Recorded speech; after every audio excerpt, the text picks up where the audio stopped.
સુરતમાં ફરી પોલીસ પર બુટલેગર દ્વારા હુમલો કરાયો હોવાની ઘટના સામે આવતા ચકચાર મચી જવા પામી છે।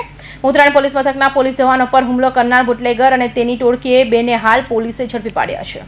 ઉત્તરાયણ પોલીસ પાસેથી મળતી માહિતી મુજબ ઉત્તરાયણ પોલીસની ટીમે કંટ્રોલ રૂમના મેસેજના આધારે ભરથાણા હનુમાન મંદિર પાસે રામનગરમાં રેડ કરી ત્યાં ઘર નંબર 846માં દારૂ વેચતા બુટલેગર કરણ કૈલાસ ખીચીને દારૂની 11 બોટલ સાથે ઝડપી લીધો હતો। પોલીસે દારૂ કબજે કરી તેની વિરુદ્ધ કાયદેસરની કાર્યવાહી હાથ ધરી હતી।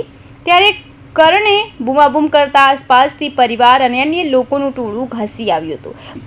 બુટલેગરે બૂમાબૂમ કરતા પત્ની શારદાભાઈ ગજાનંદ ઉર્ફ પટેલ, તેમની પત્ની નીમા ભરત કૈલાસ ખીચી, લક્ષ્મણ ઉર્ફ જાસુડો, દલાભાઈ કચાવા, શંકર ખીચી, તેમની પત્ની તેજલ તેમજ અન્ય આશરે 8 થી 10 લોકો ત્યાં ભેગા થઈ ગયા હતા અને તમામે પોલીસ સાથે ઘર્ષણ પણ ઉતરી આવ્યા હતા। પોલીસ સાથે ઝપાઝપી કરી કરણને છોડાવવા પ્રયાસ કર્યો હતો, જો કે પોલીસે બળપ્રયોગ કરીને કરણને પકડી લીધો હતો, જ્યારે ગજાનંદ ઉર્ફ પટેલ અને ભરતને તેમણે ભગાડી દીધા હતા। ઉત્તરાયણ પોલીસે કરણને પકડી પાડ્યો હતો, તેને પોલીસ સ્ટેશન લાવી દારૂ અંગે કાર્યવાહી કરવાની સાથે બનાવ અંગે ફરજમાં રૂકાવટ અને રાયોટિંગનો ગુનો નોંધી અન્ય આરોપીઓને ઝડપી પાડવા તજવીજ હાથ ધરી હતી। પોલીસે ગણતરીની કલાકોમાં 2 આરોપીઓને પણ ઝડપી પાડ્યા હતા।